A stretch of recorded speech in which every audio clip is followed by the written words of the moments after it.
Mga pagbasa ng mga salita ng makapangyarihang Diyos. Paglalantad sa mga Antikristo. Ikawalong item. Hinihimok nila ang iba na sa kanila lang magpasakop, hindi sa katotohanan o sa Diyos. Unang bahagi.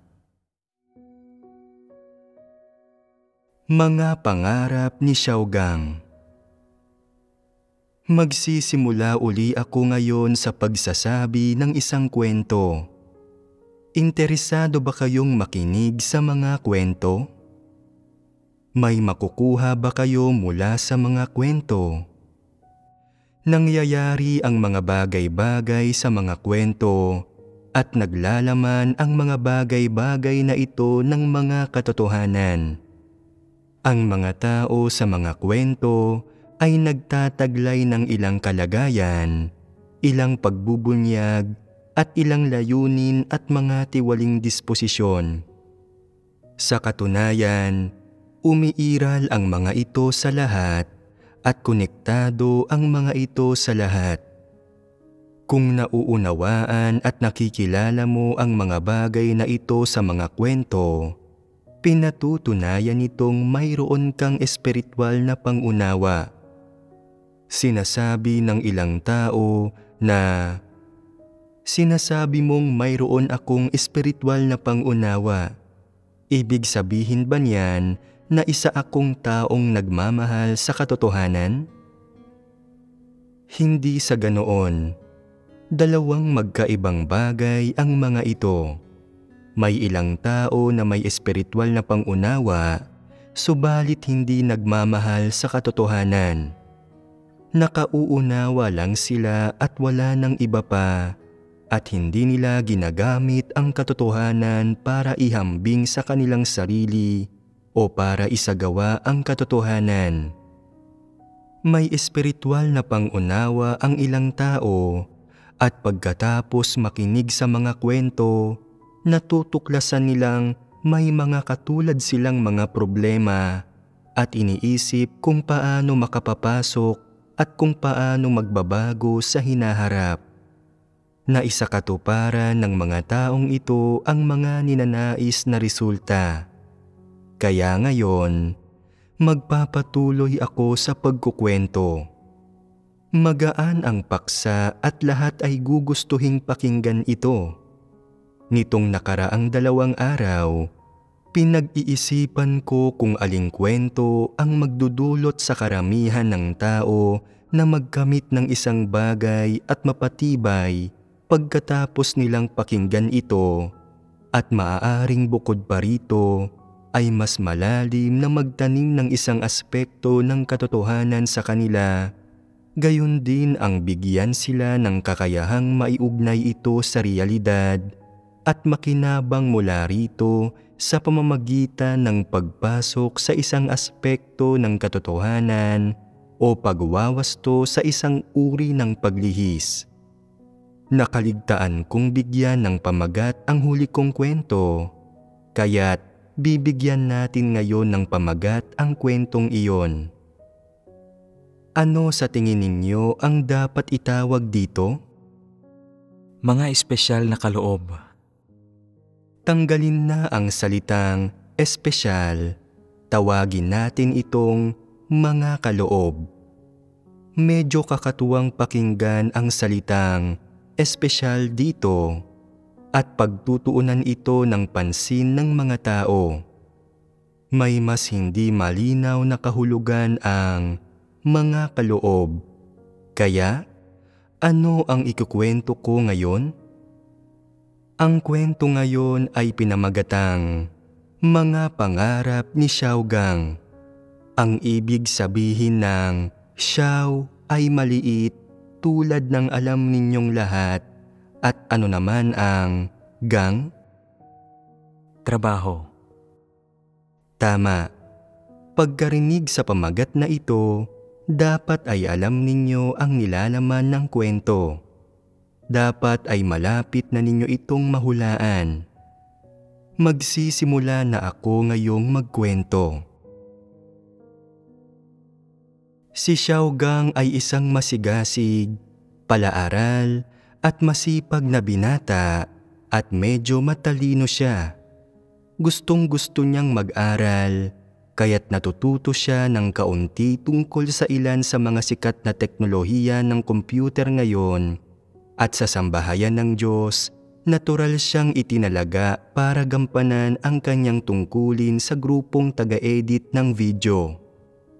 Nang una siyang sumali sa grupong taga-edit ng video, si Xiaogang ay napakasaya at may pagmamalaki.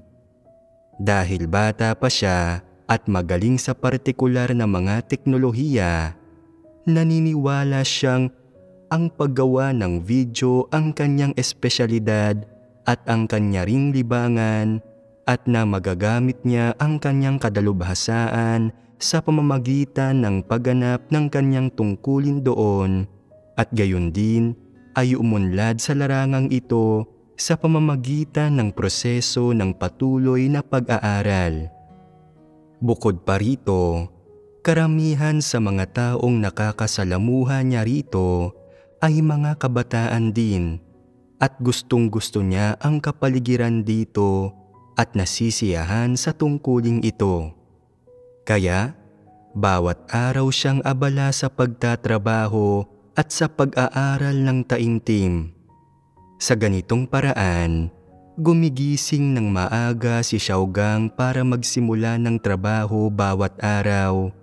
Minsan ay hindi nagpapahinga hanggang kalaliman ng gabi. Nagbabayad ng maraming halaga at nagdaranas ng maraming paghihirap si Xiaogang para sa kanyang tungkulin at natural na natututo rin siya ng maraming nauugnay na profesional na kaalaman. Pakiramdam niya ay napaka-produktibo ng bawat araw na ginugugol niya. Madalas ding nagbabahaginan at dumadalo sa mga pagtitipon si Xiaogang kasama ang kanyang mga kapatid at nararamdaman niya na pagkarating niya rito, mas umunlad pa siya kumpara noong nananampalataya siya sa Diyos sa kanyang bayan at na siya ay nagkagulang na at maaari nang umako ng ilang trabaho. Sobrang saya at kontento niya. Noong una siyang nag-aral ng teknolohiya sa computer, hinangad niyang balang araw ay magtatrabaho siya sa mga computer at ngayon ay natupad na rin sa wakas ang kanyang kahilingan. Kaya talagang pinahahalagahan niya ang pagkakataong ito. Lumipas ang ilang panahon, hindi nagbago ang trabaho at posisyon ni Xiaogang. Pinanghahawakan niya ang kanyang trabaho at pinanghahawakan ang responsibilidad at tungkulin niyang ito at tila mas matatag ang kanyang pag-iisip kaysa dati. Nagkaroon din siya ng pag-unlad sa buhay pagpasok. Madalas siyang nakikipagbahaginan at nagbabasa ng mga salita ng Diyos kasama ang kanyang mga kapatid sa mga pagtitipon. At ang kanyang interes sa pananampalataya sa Diyos ay lumalakas ng lumalakas. Masasabi ring unti-unting tumitibay ang pananalig ni Xiaogang. Kaya, nagkaroon siya ng isang bagong pangarap. Maganda kung magiging mas kapaki-pakinabang akong tao habang gumagawa ng gawain sa computer. Lumilipas ng ganito ang oras, araw-araw, at patuloy na ginagampanan ni Xiaogang ang parehong tungkulin. Sa isang pagkakataon ay nakapanood siya ng isang pelikula at pagkatapos ay nagkaroon ito ng malalim na epekto sa kanya. Bakit? Sa pelikula ay may isang binatang kapareho ng edad ni Xiaogang at hinahangaan niya ang pagganap, pag-arte, at pananalita at asal ng binatang ito sa pelikula. Medyo naiinggit din. Pagkatapos panoorin ang pelikula, paminsan-minsan ay naiisip niya, Maganda kung ako ang binatang iyon sa pelikula.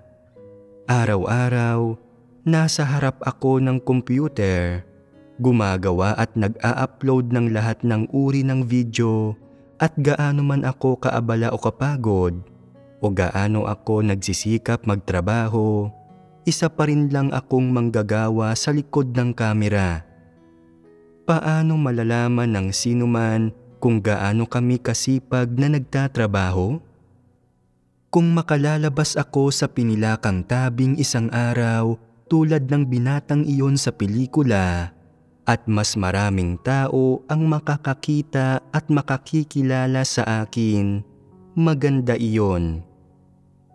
Paulit-ulit na pinapanood ni Xiaogang ang pelikulang ito, gayon din ang iba't ibang eksena ng binatang iyon. Habang mas nanonood siya, mas naiinggit siya rito at mas naghahangad ang kanyang puso, nananabik na maging isang aktor. Kaya umusbong ang bagong pangarap ni Xiaogang. Ano ang bago niyang pangarap? Gusto kong mag-aral ng pag-arte at magsikap na maging isang kalipikadong aktor, lumabas sa pinilakang tabing, magkaroon ng impresyong tulad ng sa binatang iyon at magkaroon ng mas maraming taong naiinggit sa akin at nagnanais na maging ako. Simula noon, nagsimulang magsikap si Xiaogang tungo sa kanyang pangarap.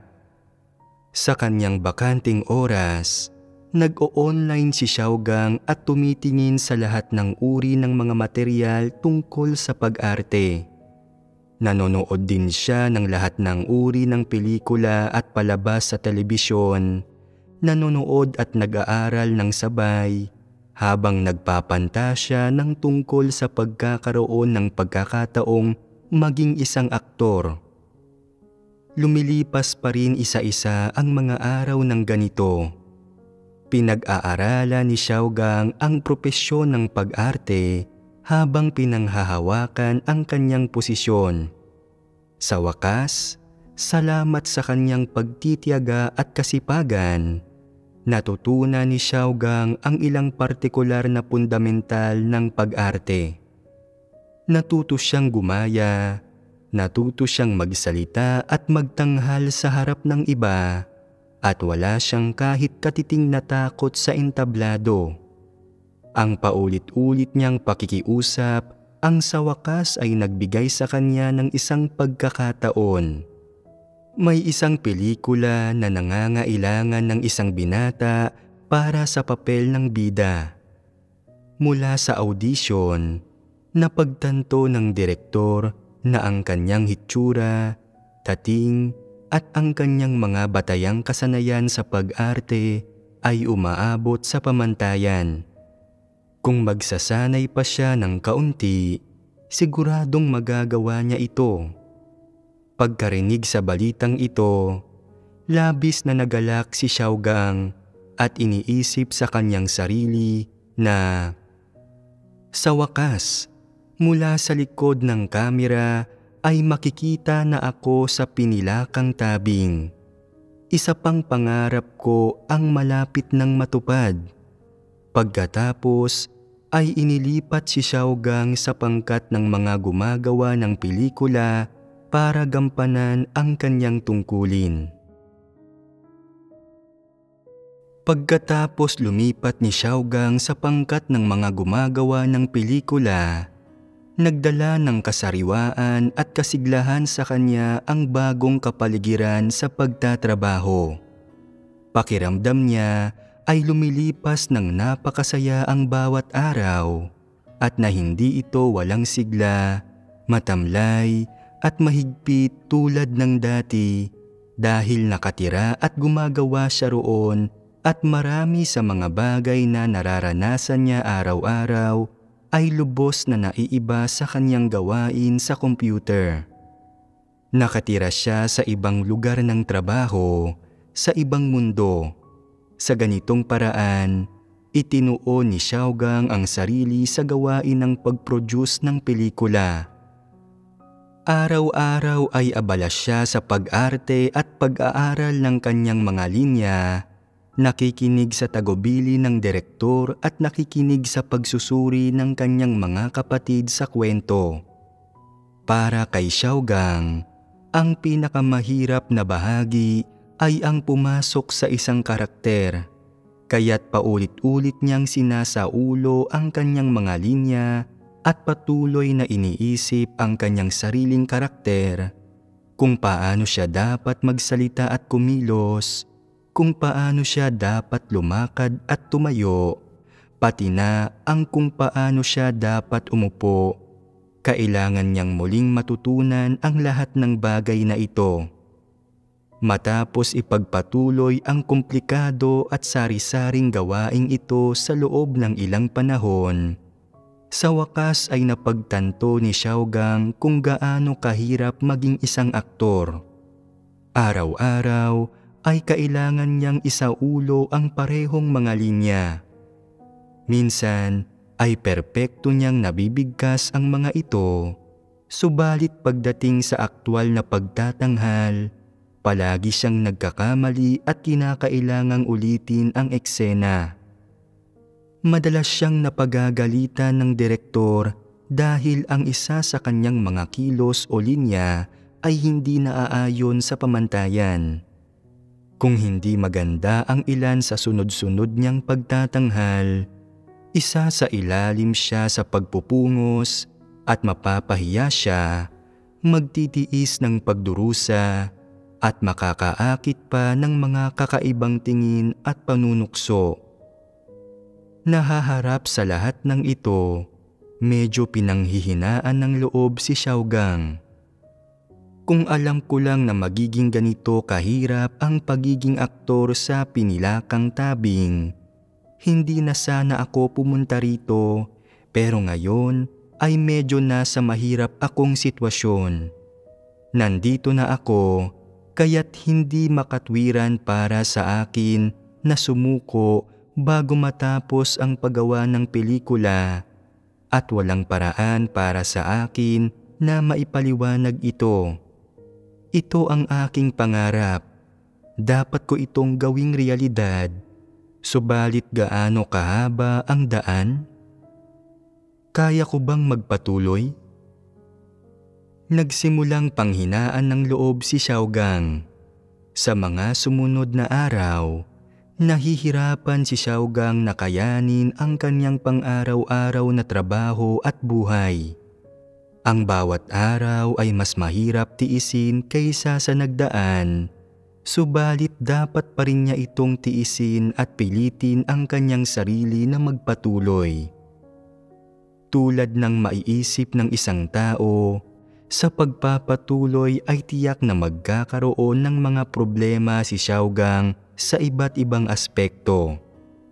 Sinimulan niyang gawin ang gawaing itinalaga sa kanya ng may labis na pag-aatubili. Kapag sinasabi sa kanya ng direktor kung ano ang gagawin, nakikinig siya at iyon na iyon. Pagkatapos, pinagsisikapan niyang gawin ang kanyang makakaya. Subalit kung hindi niya kayang gawin ang isang bagay, hindi niya sineseryoso ang kanyang sarili. Ano ang katayuan ni Xiaogang sa sandaling ito? Pinalilipas niya ang bawat araw ng may labis na pag-aatubili, napaka-negatibo at napaka-pasibo, nang hindi talaga tinatanggap sa kanyang puso ang taimtim na paggabay at tulong ng direktor o ng kanyang mga kapatid. Naniniwala siya, ganito na lang talaga ako, walang lugar sa pagpapabuti. Pinipilit niyo ako ng higit sa aking mga kakayahan. Kung kaya nating isapelikula ito, gawin natin ito. Kung hindi natin kaya, kalimutan na lang natin ito.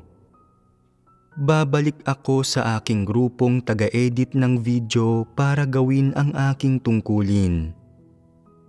Naiisip niya kung gaano kaganda ang magtrabaho sa grupong taga-edit ng video. nakaupo sa harap ng kompyuter araw-araw. Napaka-komportable at napakadali nito. Napakasaya niya. Ang kanyang buong sarili at ang kanyang buong mundo ay nasa pagtipang lahat ng isang keyboard.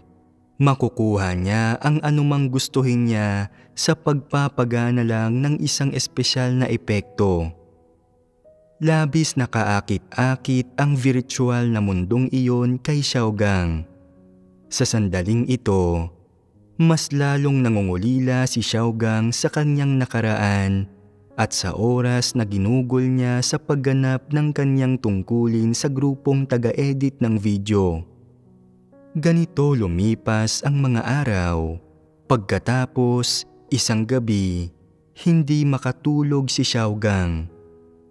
Bakit hindi siya makatulog? Iniisip niya sa sarili niya, para ba sa akin ang pagiging isang aktor? Kung hindi ako para rito, dapat bumalik ako sa grupong taga-edit ng video ngayon na. Magaan at madali ang tungkulin sa grupong taga-edit ng video. Umuupo lang ako sa harap ng kompyuter at kalahati na ng araw ang lumipas at hindi ko kailangang magluto ng sarili kong pagkain. Hindi nakapapagod ang tungkuling iyon. Lahat ay posible sa pagtipa ng aking keyboard. Ang mayroon lang ay ang hindi maiisip, walang imposible. Sa panahon ngayon, bilang isang aktor, kailangan kong matutunan ang aking mga linya araw-araw at bigkasin ang mga ito ng paulit-ulit. Subalit hindi pa rin naaayon sa pamantayan ang aking pagganap. Madalas akong pinagagalitan ng direktor at madalas akong pinupuna ng aking mga kapatid. Masyadong nakapapagod ang paggawa sa tungkuling ito. Mas mabuting magtrabaho sa grupong taga-edit ng video. Habang mas iniisip niya ito, mas nangungulila siya para rito. Nagpapaikot-ikot at nagpapabaling-baling siya ng posisyon sa kalahati ng gabi, hindi makatulog at nakakatulog lang sa huling kalahati ng gabi kapag masyado na siyang pagod para manatiling gising. Kapag iminumulat ni Xiaogang ang kanyang mga mata kinaumagahan, ang unang iniisip niya ay, sa huli, dapat ba akong umalis o hindi? Dapat ba akong bumalik sa grupong taga-edit ng video?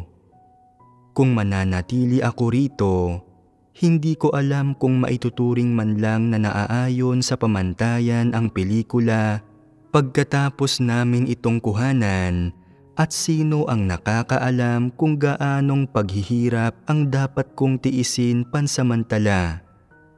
Hindi lang para sa akin ang pagiging isang aktor. Noon, dala lang ng panandali ang kagustuhan at kapritso na ginusto kong maging aktor. Naguluhan talaga ako. Tingnan mo, gumawa ako ng isang maling galaw at ngayon napakahirap ng kontrolin ang mga bagay-bagay. At wala akong makakausap tungkol sa paghihirap na ito. Batay sa kasalukuyan kong sitwasyon, tila hindi magiging madali para sa akin ang maging isang mahusay na aktor, kaya't dapat na akong sumuko sa lalong madaling panahon. Sasabihin ko kaagad sa direktor na babalik ako para hindi ako makaantala ng mga bagay-bagay sa kanila. Pagkatapos, naglakas loob si Xiaogang na sabihin ito sa direktor. Tingnan mo, hindi para sa akin ang pagiging isang aktor, subalit kailangan ninyo lang akong piliin. Bakit hindi ninyo na lang ako hayaang bumalik sa grupong taga-edit ng video? Sinabi ng direktor, hindi maaari. Kalahati na ng pelikulang ito ang nakuhanan natin. Kung magpapalit tayo ng mga aktor, maaabala niyon ang ating trabaho, hindi ba? Nagpumilit si Xiaogang at nagsabi, "Ano ngayon? Palitan ninyo ako ng sinumang gusto ninyo. Wala itong kinalaman sa akin. Ano't anuman, dapat ninyo akong pakawalan. Kung hindi ninyo ako pakakawalan, hindi ako magsisikap sa pag-arte." Nakita ng direktor na mapilit si Xiaogang na umalis at na hindi nila matatapos ang paggawa ng pelikula, kaya't pinayagan niya siyang umalis. Bumalik sa wakas si Xiaogang sa grupong taga-edit ng video mula sa grupong taga-produce ng pelikula. Bumalik siya sa dati niyang pinagtatrabahuhan na alam niya. Hinaplos niya ang kanyang upuan at ang kanyang computer, at pamilyar ang pakiramdam ng mga ito. Mas gusto niya ang lugar na ito. Pumunta siya at umupo. Malambot ang upuan at handa na ang computer. Mas mabuti ang paggawa ng mga video. Hindi nakakapagod ang tungkuling ito. May mga kalamangan ang pagtatrabaho sa likod ng kamera. Walang nakakaalam kung nagkakamali ka at walang namimintas sa iyo. Itinatama mo lang iyon kaagad-agad at tapos na iyon. Sa wakas ay natuklasan ni Xiaogang ang mga kalamangan ng pagiging isang manggagawa sa likod ng kamera. Ano ang kanyang damdamin sa sandaling ito? Nakararamdam siya ng labis na kaginhawahan at kasiyahan at naiisip na, "Tama ang pinili ko. Binigyan ako ng Diyos ng isang pagkakataon at pinayagan akong makabalik sa trabahong ito. Ikinararangal kong magkaroon ng ganitong pribilehiyo." Natutuwa siyang sa wakas ay tama ang pinili niya. Sa mga sumunod na araw, ginagawa ni Xiaogang ang mga pang-araw-araw na gawain ng grupong taga-edit ng video. Walang espesyal na nangyayari sa panahong ito at pinalilipas ni Xiaogang ang bawat araw sa ordinaryong paraan. Isang araw, habang ginagawa ang isang video, biglang natuklasan ni Xiaogang sa isang programa ng sayaw ang isang nakakatawa at sopistikadong binata na napakahusay magtanghal.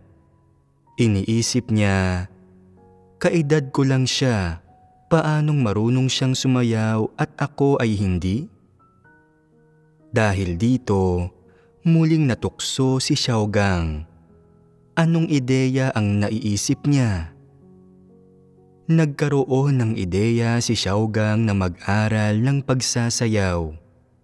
Paulit-ulit niyang pinapanood ang sipi ng video na ito at ang pagtatanghal ng binata. Pagkatapos ay nagtanong-tanong siya tungkol sa kung saan mag-aaral ng pagsasayaw, paano ito matututunan at kung ano ang mga pinakapangunahing sayaw. Ginagamit niya rin madalas ang kaginhawahan ng pagiging nasa trabaho para maghanap sa kanyang computer ng mga materyales sa pagtuturo, mga video at mga sanggunian sa pag-aaral na may kinalaman sa pagsasayaw. Siyempre, habang naghahanap, hindi lang tumitingin si Xiaogang, natututo rin siya sa pamamagitan ng pag-eensayo. Para matutong sumayaw, gumigising si Xiaogang ng napakaaga araw-araw at gabing-gabi nang natutulog. Mula sa kanyang napakalimitadong pundasyon ng gymnastic dance, nagsimula siyang formal na mag-aral ng katutubong sayaw, gumigising ng maaga araw-araw upang mag-inat at mag-unat patalikod. Sa proseso ng pag-aaral, nagtitiis ng maraming pisikal na sakit at gumugugol ng maraming oras niya si Xiaogang. Sa wakas ay nagkakaroon ng ilang maliit na bunga. Pakiramdam ni Xiaogang ay dumating na sa wakas ang kanyang pagkakataon na makasasayaw siya sa entablado dahil naniniwala siyang medyo mas malambot na ang kanyang katawan at kaya niyang gumawa ng ilang dance move. Gayon din, sa pamamagitan ng panggagaya at pag-aaral, halos nakabisado na niya ang ilan sa mga ritmo kapag pinatutugtog niya ang musika. Sa mga sitwasyong ito, pakiramdam ni Xiaogang na oras na para mag-apply sa iglesia para baguhin ang kanyang tungkulin. Muli, pagkatapos ng paulit-ulit na pakikiusap, sa wakas ay natupad na ang kahilingan ni Xiaogang at sumali siya sa grupo ng sayaw para maging isang mananayaw. Mula noon, tulad ng iba pang mga mananayaw, gumigising ng maaga si Xiaogang para sa pagsasanay sa umaga at ineensayo ang programa ng sayaw at regular na dumadalo sa mga pagtitipon, nagbabahaginan at kinikilatis at pinaplano ang programa ng sayaw kasama ang mga taong ito. Ginagawa niya lang ang gawaing ito araw-araw at kapag natapos na ang araw, sobra ang pagod niya na namamaga ang kanyang likod at nananakit ang kanyang mga binti. Ganito ang bawat araw, umulan o umaraw. Nang nagsimula siya, puno ng pagkamausisa tungkol sa sayaw si Xiaogang. Subalit kapag naunawaan na niya at naging pamilyar na siya sa buhay at iba't ibang aspekto ng isang mananayaw, pakiramdam ni Xiaogang na ito lang ang mayroon sa pagsasayaw. Sa paulit-ulit na pagsasayaw ng isang galaw, minsan ay napipilipit ang bukong-bukong, minsan ay nababatak ang likuran at may panganib ng pinsala. Habang sumasayaw siya, iniisip niya, "Naku, mahirap ding magtrabaho bilang isang mananayaw. Araw-araw ay masyado kong pinapagod ang aking sarili na nangangamoy pawis ang aking buong katawan.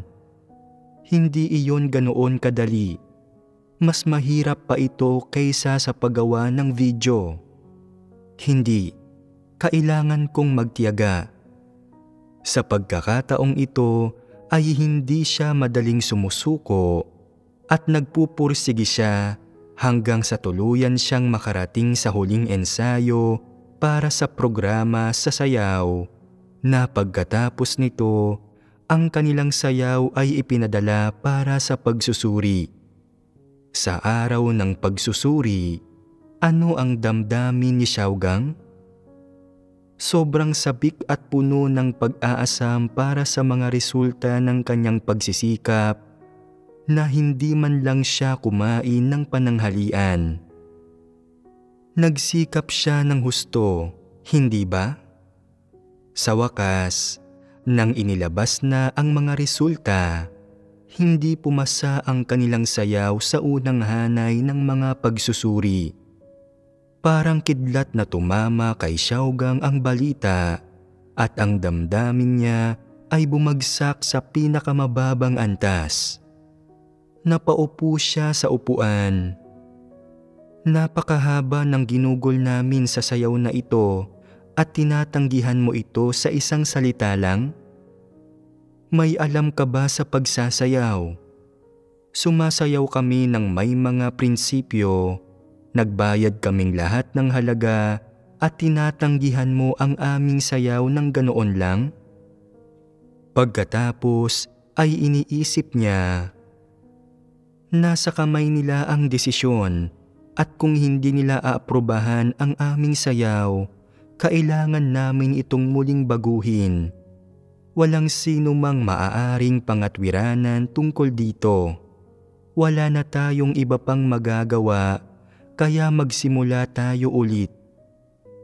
Sa araw na tinanggihan ang kanilang sayaw sa unang hanay ng mga pagsusuri, hindi kumain si Xiaogang ng kanyang pananghalian at pinilit lang niyang kumain ng kaunti sa hapunan. Sa palagay ninyo ba ay nagawa niyang matulog ng gabing iyon? Hindi na naman siya makatulog, tumatakbo ang kanyang isip. Bakit hindi ako nagtatagumpay saan man ako pumunta? Hindi ako pinagpala ng Diyos. Ang sayaw na pinagpapaguran namin sa loob ng 2 buwan ay hindi pumasa sa unang hanay ng mga pagsusuri. Hindi ko alam kung kailan ito papasa sa ikalawang hanay ng mga pagsusuri at hindi ko alam kung gaano karaming oras ang kakailanganin naming gugulin para mangyari iyon. Kailan ako makakaakyat sa entablado at opisyal na makakapagtanghal? Wala nang pag-asang magiging sentro ako ng atensyon. Nagpapabalik-balik ang kanyang isip, nagninilay siya ng nagninilay at nag-iisip. Mas maganda ang gawain ng pag-e-edit ng video. Pupunta lang ako roon at uupo, titipa sa keyboard at lalabas lahat ang mga bulaklak, halaman at puno. Humuhuni ang mga ibon kapag pinahuhuni ko sila. Tumatakbo ang mga kabayo kapag pinapatakbo ko sila. Anuman ang gustuhin ko, naroon ito. Subalit sa pagsasayaw, kailangan naming pumasa sa mga pagsusuri at araw-araw ay sobra kong pinapagod ang aking sarili na nangangamoy pawis ako. Minsan sa sobrang pagod ko ay hindi ako makakain o makatulog ng maayos at pagkatapos ay hindi pumasa sa unang hanay ng mga pagsusuri ang aming sayaw. Mahirap din ang tungkuling ito. Hindi ba't mas mabuti kung babalik ako sa grupong taga-edit ng video para magtrabaho? Nag-isip siya ng nag-isip. Subalit masyado iyong kalunos-lunos. Bakit nag-aalinlangan ako ulit? Hindi ako dapat nag-iisip ng ganito. Matulog ka na. Nakatulog siya na naguguluhan. Kinabukasan ay bumangon siya at halos nakalimutan na ang lahat ng tungkol dito, kaya't nagpatuloy siya sa pagsasayaw at nagpatuloy sa huli nilang ensayo. Pagdating sa araw ng ikalawang hanay ng mga pagsusuri, kinakabahan na naman si Xiaogang. Nagtatanong siya, makapapasa ba ang sayaw natin sa pagsusuring ito? Sinasabi ng lahat, sino ang nakakaalam? Kung hindi ito makapapasa, pinatutunayan itong hindi pa ganoon kahusay ang ating pagsasayaw at magpapatuloy tayong gawin ito. Kapag nakapasa ito, iyon ay kung kailan opisyal tayong magtatanghal at bibidyuhan ito. Hayaang mangyari ang lahat ng bagay at harapin ng tama ang usaping ito. Sinasabi ni Xiaogang na hindi, maaari ninyong harapin ito ng tama, subalit wala akong oras para riyan. Sa wakas, lumabas ang resulta ng ikalawang hanay at muling hindi pumasa ang kanilang sayaw. Sinabi ni Xiaogang, "Hay, sabi ko na nga ba, hindi madaling magtagumpay sa linyang ito ng trabaho. Bata tayo, may kaaya-ayang hitsura at marunong sumayaw. Hindi ba't kalakasan ang mga ito? Naiinggit sa atin ang mga taga-suring iyon dahil hindi sila marunong sumayaw, kaya't hindi nila ipapasa ang ating sayaw. Parang hindi ito kailanman papasa, hindi madali ang pagsasayaw, babalik ako." Noong gabing iyon ay natulog ng napakapayapa si Xiaogang dahil napagpasyahan niyang mag-impake, umalis at magpaalam kinabukasan. Anuman ang kaso, Sa wakas ay muling natupad ang kahilingan ni Xiaogang na bumalik sa grupong taga-edit ng video, nakaupong muli sa harap ng kanyang kompyuter. Pinagninilayan niya ang mga pamilyar na damdamin mula sa nakalipas at iniisip, ipinanganak ako para gumawa ng trabaho sa likod ng kamera. Maaari lang akong maging isang hindi kilalang bayani.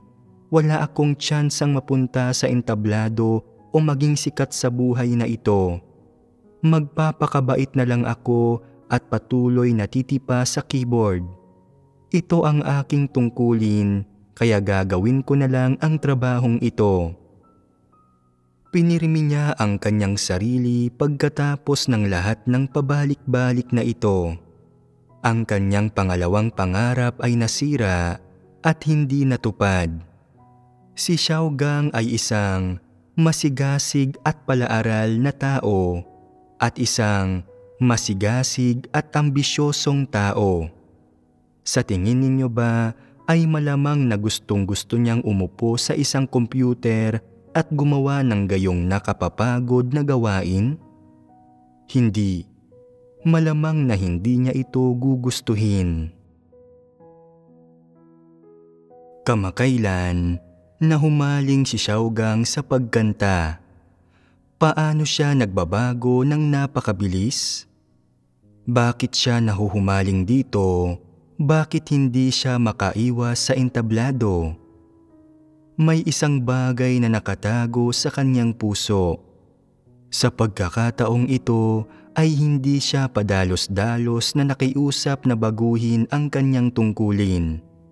Naghahanap lang siya ng mga materyales araw-araw at sinasanay ang kanyang kakayahan ng boses at ang kanyang pagkanta. Madalas siyang nagsasanay hanggang mamaos siya, minsan hanggang sa hindi niya kayang makalikha ng tunog. Gayunpaman, hindi pa rin pinanghihinaan ng loob si Xiaogang dahil sa pagkakataong ito ay nagbago na siya ng estratehiya. Sinasabi niya, sa pagkakataong ito, hindi ko maaaring baguhin ang aking tungkulin nang hindi nauunawaan ang aktwal na sitwasyon. Kailangan ko talagang maging maingat, kung hindi, kukutyain ako ng mga tao. Ano ang iisipin nila sa akin kung palagi kong binabago ang aking tungkulin? Bababa ang tingin nila sa akin. Sa pagkakataong ito, kailangan kong patuloy na magsanay hanggang sa tingin ko ay kaya ko nang maging isang bituin sa pag-awit. Kasing galing ng mga mang-aawit sa iglesia, pagkatapos ay magpapatala ako para sa grupo ng himno. Nagsisikap siyang magsanay ng ganito araw-araw, kapwa sa kanyang bakanteng oras at sa trabaho, nagsasanay ng walang kapaguran. Isang araw, habang nagtatrabaho si Xiaogang, bigla siyang sinabihan ng leader ng kanyang grupo, "Xiaogang, anong uri ng trabaho ang ginagawa mo? Kung pabasta-basta ka uli tulad nito at hindi magsisikap sa iyong trabaho, hindi ka na papayagang gawin ang tungkuling ito." Sinabi ni Xiaogang, "Wala akong ginawang anuman." Pagkatapos, pinalibutan siya ng lahat, nagsasabing, "Xiaogang, ano ang nangyari? Ay, nakagawa ka ng isang napakalaking pagkakamali. Napakaraming beses nang iwinasto ng itaas ang ganitong uri ng pagkakamali. Paanong nagawa mo pa rin ito? Ito ay dahil nagsasanay ka sa pagkanta araw-araw at hindi tumututok sa pag-edit ng video, kaya palagi kang nagkakamali at naaantala ang mahahalagang bagay. Kung magkakamali kang muli ng ganito, papatalsikin ka ng iglesia. Hindi ka na nito gugustuhin at tatanggihan ka naming lahat." Patuloy na nagpaliwanag si Xiaogang. Hindi ko ito sinasadya. Mag-iingat na ako mula ngayon. Bigyan ninyo ako ng isa pang pagkakataon. Huwag ninyo akong patalsikin. Nagmamakaawa ako sa inyo. Huwag ninyo akong patalsikin. O Diyos, iligtas mo ako.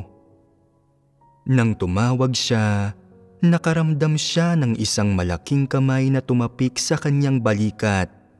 Nagsasabing, Xiaogang, gumising ka, gumising ka, Xiaogang. Ano ang nangyayari? Nananaginip siya. Nakapikit ang kanyang mga mata at tulala siya. Sumusunggab at kumakamot sa hangin ang kanyang mga kamay. Nagtataka ang lahat kung ano ang nangyari at pagkatapos ay nakita nila si Xiaogang na nakayukong natutulog sa kanyang keyboard.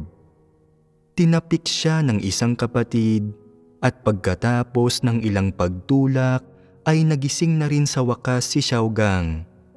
Pagkagising niya, sinabi niya, Naku, anong katatakutan iyon? Papatalsikin na ako. Para saan?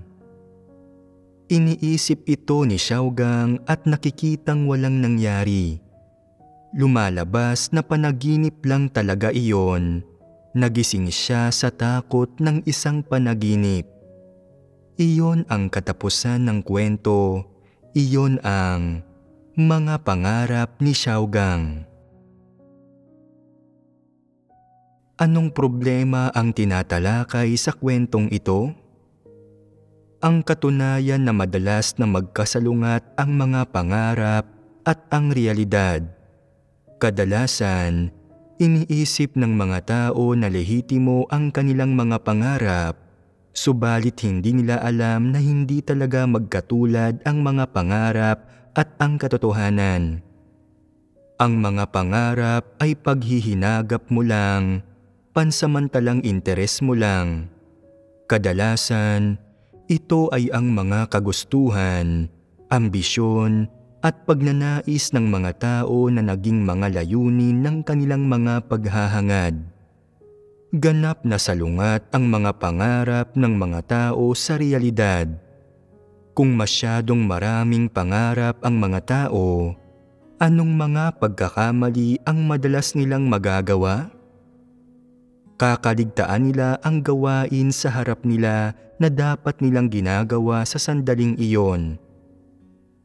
Ipagwawalang bahala nila ang realidad at isasantabi ang mga tungkuling dapat nilang gampanan, ang gawaing dapat nilang tapusin at ang mga obligasyon at responsibilidad na dapat nilang tuparin sa panahong iyon. Hindi nila seseryosohin ang mga bagay na ito at patuloy lang nilang susundan ang kanilang mga pangarap. Palaging nagmamadali at nagsisikap para matupad ang mga ito at gumagawa ng maraming walang kabuluhang bagay. Sa ganitong paraan, hindi lang sila mabibigong gampanan ang kanilang mga tungkulin ng maayos, maaari din nilang maantala at maabala ang gawain ng iglesia. Maraming tao ang hindi nakauunawa sa katotohanan o naghahangad sa katotohanan. Paano nila tinatrato ang pagganap ng isang tungkulin? Tinatrato nila ito bilang isang uri ng trabaho, isang uri ng libangan o isang pamumuhunan ng kanilang interes. Hindi nila ito tinatratong isang misyon o isang gawaing ibinigay ng Diyos o isang responsibilidad na dapat nilang tuparin. Lalong hindi nila hinahangad na maunawaan ang katotohanan o ang mga layunin ng Diyos sa pagganap ng kanilang mga tungkulin para magampanan nila ng maayos ang kanilang mga tungkulin at makumpleto ang atas ng Diyos. Sa makatwid, sa proseso ng pagganap ng kanilang mga tungkulin, may ilang taong umaayaw sa sandaling magtiis sila ng kaunting hirap at gustong tumakas. Kapag nakatatagpo sila ng ilang paghihirap o dumaranas ng ilang balakid, umaatras sila at gustong muling tumakas. Hindi nila hinahanap ang katotohanan. Iniisip lang nilang tumakas. Tulad ng mga pagong, kung may nangyayaring anumang mali, nagtatago lang sila sa kanilang talukab. Pagkatapos ay naghihintay hanggang sa matapos ang problema bago sila muling lumitaw. Maraming tao ang ganito. Sa partikular, may ilang tao na kapag sinabihang akuin ang responsibilidad para sa ilang partikular na trabaho, ay hindi iniisip kung paano nila maiaalay ang kanilang katapatan o kung paano gagampanan ang tungkuling ito at gagawin ang gawaing ito ng maayos. Sa halip, iniisip nila kung paano makaiiwas sa responsibilidad, kung paano makaiiwas sa pagpupungos, kung paano makaiiwas na umako ng anumang responsibilidad, at kung paano lilitaw na walang pinsala kapag may mga nangyayaring problema o pagkakamali. Iniisip muna nila ang kanilang sariling ruta sa pagtakas at kung paano matutugunan ang kanilang mga sariling kagustuhan at interes, hindi kung paano gagampanan ng maayos ang kanilang mga tungkulin at iaalay ang kanilang katapatan. Makakamit ba ng mga taong tulad nito ang katotohanan?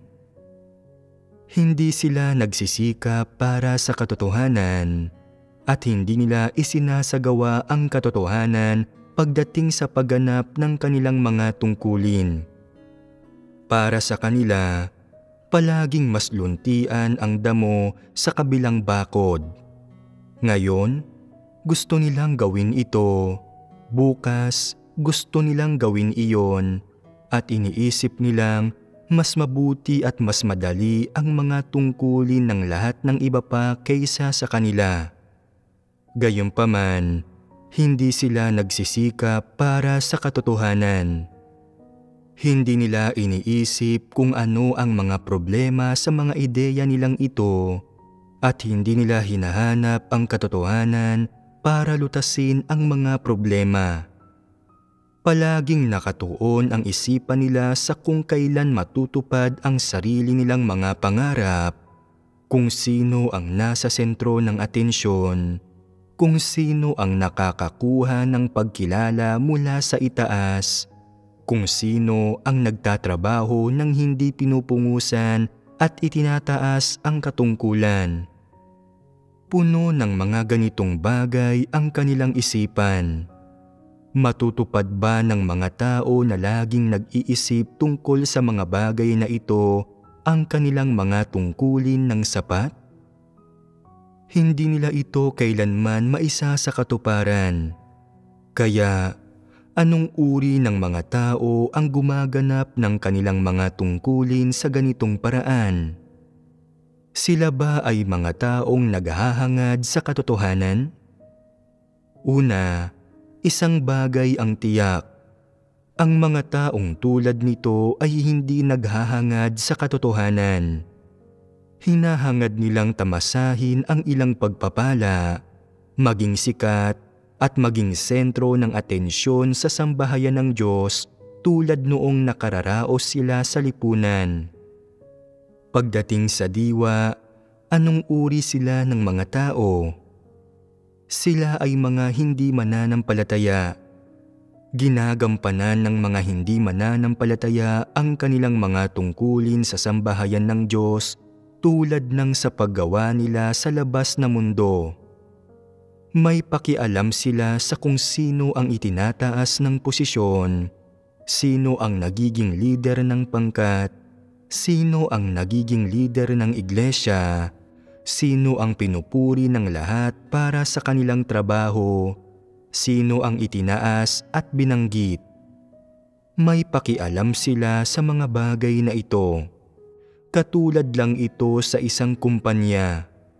Sino ang itinataas ng posisyon, Sino ang tinataasan ng sahod?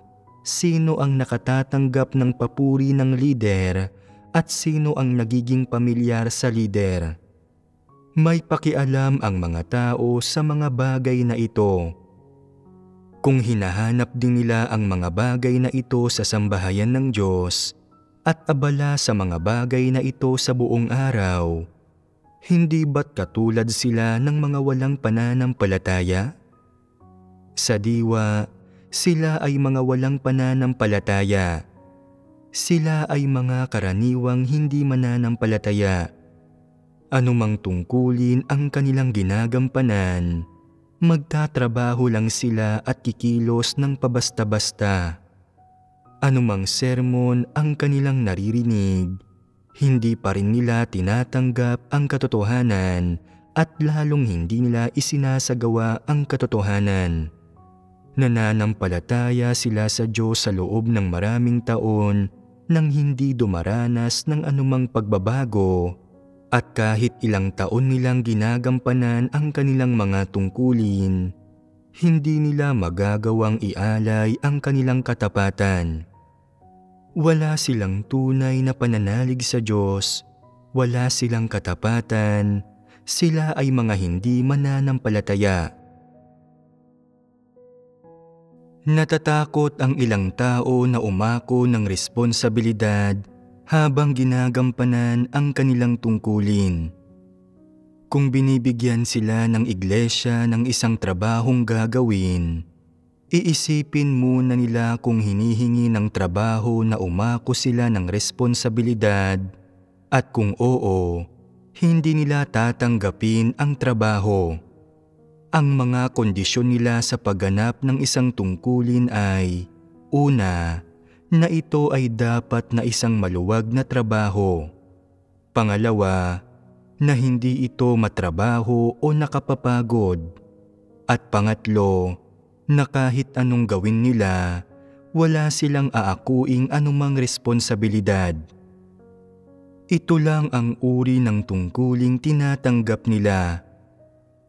Anong uri ng tao ito? Hindi ba ito isang hindi mapagkakatiwalaang, mapanlinlang na tao? Ayaw nilang pasanin kahit ang pinakamaliit na responsibilidad. Kinatatakutan pa nga nila na mababasag ng mga dahon ang kanilang bungo kapag nahulog ang mga ito mula sa mga puno. Anong tungkulin ang magagampanan ng taong tulad nito? Ano ang pakinabang nila sa sambahayan ng Diyos? Ang gawain ng sambahayan ng Diyos ay may kinalaman sa gawain ng pakikipaglaban kay Satanas, gayon din sa pagpapalaganap ng ebanghelyo ng kaharian. Anong tungkulin ang walang mga kaakibat na responsibilidad? Masasabi ba ninyong may kaakibat na responsibilidad ang pagiging lider? Hindi ba't mas mabigat ang kanilang mga responsibilidad at hindi ba't mas lalo silang dapat na umako ng responsibilidad? Nagpapalaganap ka man ng ebanghelyo, nagpapatotoo, gumagawa ng mga video at iba pa, anuman ang iyong trabaho, hanggat nauukol ang mga ito sa mga katotohanang prinsipyo, may mga kaakibat itong responsibilidad. Kung walang prinsipyo ang pagganap mo ng iyong tungkulin, makakaapekto ito sa gawain ng sambahayan ng Diyos. At kung natatakot kang umako ng responsibilidad, hindi mo magagampanan ang anumang tungkulin.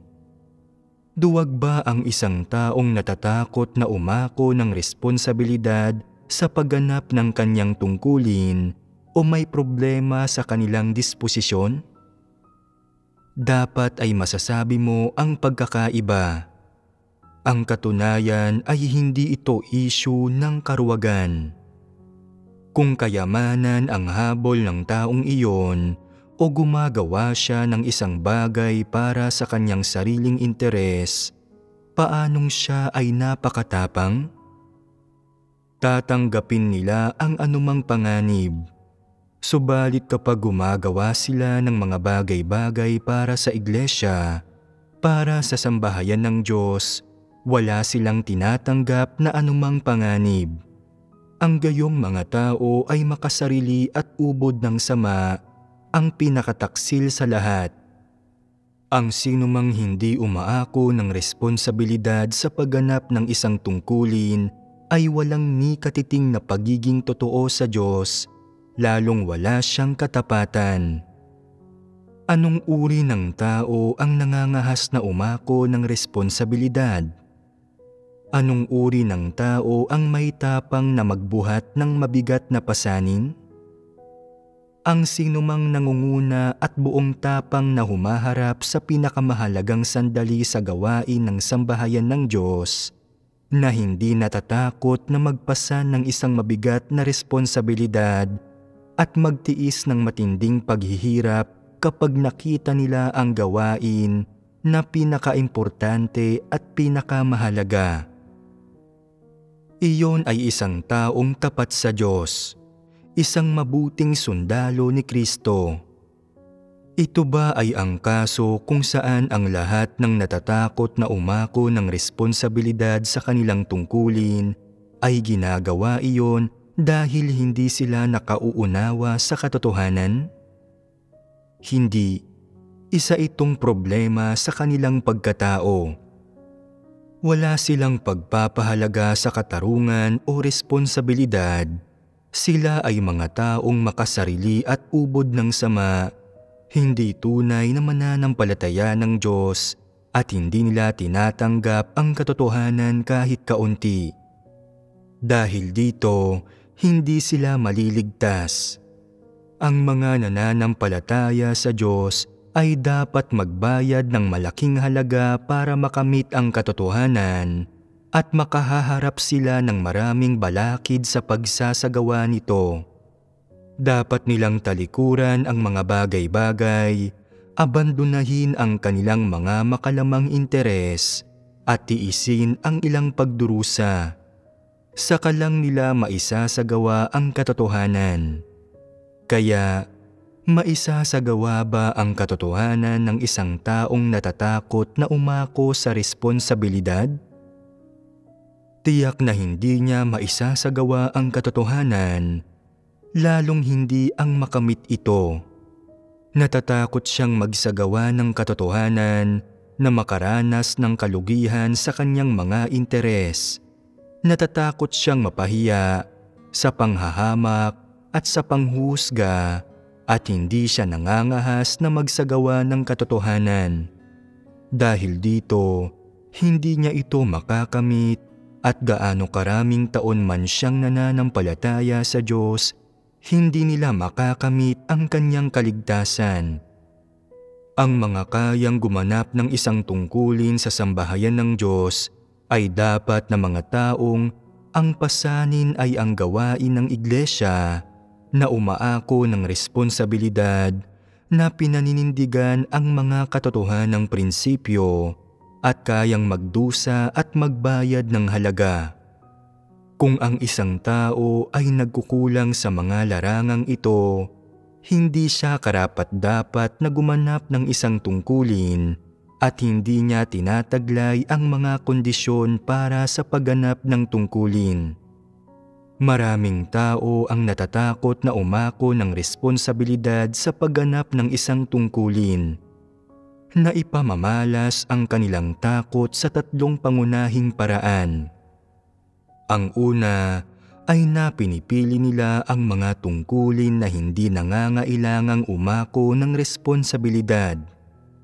Kung isinaayos ng isang lider ng iglesia na gumanap sila ng isang tungkulin, itatanong muna nila kung kailangan ba nilang akuin ang responsibilidad para dito.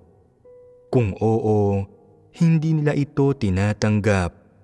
Kung hindi nito hinihingi sa kanilang akuin ang responsibilidad at managot para dito, tinatanggap nila ito ng may pag-aatubili, subalit kailangan pa ring makita kung nakakapagod o nakakaabala ang trabaho, at sa kabila ng may pag-aatubili nilang pagtanggap sa tungkulin, wala silang motibasyong gampanan ito ng maayos, pinipili pa ring maging pabasta-basta. Ang paglilibang, kawalang trabaho at kawalang paghihirap sa katawan, ito ang kanilang prinsipyo. Ang pangalawa ay kapag nakararanas sila ng paghihirap o nakatatagpo ng isang problema, ang una nilang tugon ay ang iulat ito sa isang lider at hayaan ang lider na asikasuhin at lutasin ito sa pag-asang mapananatili nila ang kanilang kaluwagan. Wala silang pakialam kung paano inaasikaso ng lider ang issue at hindi nila ito iniisip. Hanggat hindi sila mismo ang umaako ng responsibilidad, lahat ay mabuti para sa kanila. Ang gayong pagganap ba ng tungkulin ay tapat sa Diyos? Tinatawag itong pagpapasa ng responsibilidad, pagpapabaya sa tungkulin, panlilinlang. Salita lang itong lahat. Wala silang ginagawang anumang tunay. Sinasabi nila sa kanilang sarili, kung ang bagay na ito ay sa akin para ayusin, paano kung magkamali ako? Kapag tinitingnan nila kung sino ang dapat sisihin, hindi ba nila ako haharapin? Hindi ba't ang responsibilidad para dito ay unang babagsak sa akin? Ito ang inaalala nila. Subalit naniniwala ka bang sinisiyasat ng Diyos ang lahat? Ang lahat ay nagkakamali. Kung ang isang taong may tamang layunin ay kulang sa karanasan at hindi pa nakapag-asikaso ng ganitong uri ng usapin noon, pero ginawa niya ang kanyang makakaya, nakikita iyon ng Diyos. Dapat kang maniwala na kinikilatis ng Diyos ang lahat ng bagay at ang puso ng tao. Kung hindi man lang ito pinaniniwalaan ng isang tao, hindi ba't isa siyang hindi mananampalataya? Anong kabuluhan ang mayroon sa pagganap ng gayong tao ng isang tungkulin? Hindi naman talaga mahalaga kung ginagampanan nila o hindi ang tungkuling ito, hindi ba? Natatakot silang umako ng responsibilidad at umiiwas sila sa responsibilidad. Kapag may nangyayari, ang una nilang ginagawa ay hindi ang mag-isip ng paraan para asikasuhin ang problema. Sa halip ang unang ginagawa nila ay tumawag at abisuhan ang lider. Siyempre, may ilang taong sinusubukang asikasuhin ang problema sa sarili nila habang inaabisuhan nila ang lider. Subalit hindi ito ginagawa ng ibang tao at ang unang ginagawa nila ay ang tawagin ang lider at pagkatapos ng tawag, pasibo lang silang naghihintay ng mga tagubilin. Kapag inutusan sila ng lider na gumawa ng isang hakbang, gumagawa sila ng isang hakbang. Kung sinabi ng lider na gumawa ng isang bagay, ginagawa nila ito. Kung walang sinasabi o hindi nagbibigay ng tagubilin ang lider, wala silang ginagawa at nagpapaliban lang. Kung walang sino mang nag-uudyok sa kanila o nangangasiwa sa kanila, wala silang ginagawang anumang gawain. Sabihin mo sa akin, ang gayong tao ba ay gumagawa ng isang tungkulin? Kahit pa nagtatrabaho sila, wala silang katapatan. May isa pang paraan kung paano na ipamamalas ng isang tao ang takot na umako sa responsibilidad sa pagganap ng isang tungkulin. Kapag ginagampanan nila ang kanilang tungkulin, may ilang taong gumagawa lang ng kaunting mababaw, simpleng gawaing hindi nangangailangan ng pag-ako sa responsibilidad. Ibinabato nila sa iba ang trabahong may mga kaakibat na paghihirap at pag-ako ng responsibilidad, at kung sakaling may mangyayaring mali, Isinisisi nila ito sa mga taong iyon at lumalayo sila sa gulo. Kapag nakikita ng mga lider ng iglesia na iresponsable sila, matiyaga ang mga itong nag-aalok ng tulong o pinupungusan sila para magawa nilang umako ng responsibilidad. Subalit ayaw pa rin nila at iniisip nila, mahirap gawin ang tungkuling ito. Kailangan kong managot kapag nagkamali at maaari pa nga akong mapaalis at matiwalag at iyon na ang magiging katapusan ko. Anong klaseng saloobin ito? Kung wala silang pagpapahalaga sa responsibilidad sa pagganap ng kanilang tungkulin, paano nila magagampanan ang tungkulin nila ng maayos? Ang mga hindi tunay na ginugugol ang kanilang sarili para sa Diyos ay hindi makakayang gampanan ng mabuti ang anumang tungkulin at iyong mga natatakot na umako ng responsibilidad ay mag-aantala lang sa mga bagay-bagay kapag ginampanan nila ang kanilang mga tungkulin. Ang gayong mga tao ay hindi mapagkakatiwalaan o maaasahan. Ginagampanan lang nila ang kanilang tungkulin para may makain. Dapat bang itiwalag ang mga pulubi na tulad nito? Dapat. Hindi gusto ng sambahayan ng Diyos ang gayong mga tao. Ito ang tatlong pagpapamalas ng mga taong natatakot na umako ng responsibilidad sa pagganap ng kanilang tungkulin. Ang mga taong natatakot na umako ng responsibilidad sa kanilang tungkulin ay hindi makakayang abutin man lang ang antas ng isang tapat na trabahador at hindi karapat-dapat na gumanap ng isang tungkulin. Itinitiwalag ang ilang tao dahil sa ganitong uri ng saloobin sa kanilang tungkulin. Kahit ngayon, maaaring hindi nila alam ang dahilan at nagrereklamo pa rin sila, nagsasabing, ginawa ko ang aking tungkulin ng buong sigasig, kaya't bakit walang awa nila akong pinalayas? Kahit ngayon, hindi nila nauunawaan. Ang mga hindi nakauunawa sa katotohanan ay gumugugol ng kanilang buong buhay nang hindi nauunawaan kung bakit sila itiniwalag. Nagdadahilan sila para sa kanilang sarili at patuloy na ipinagtatanggol ang kanilang sarili. Iniisip, likas para sa mga tao na protektahan ang kanilang sarili at dapat nila itong gawin. Sino ba ang hindi dapat nag-iingat sa kanilang sarili ng kaunti? Sino ba ang hindi dapat na nag-iisip para sa kanilang sarili ng kaunti? Sino ang hindi nangangailangan na magpanatiling bukas ng isang ruta ng pagtakas para sa kanilang sarili?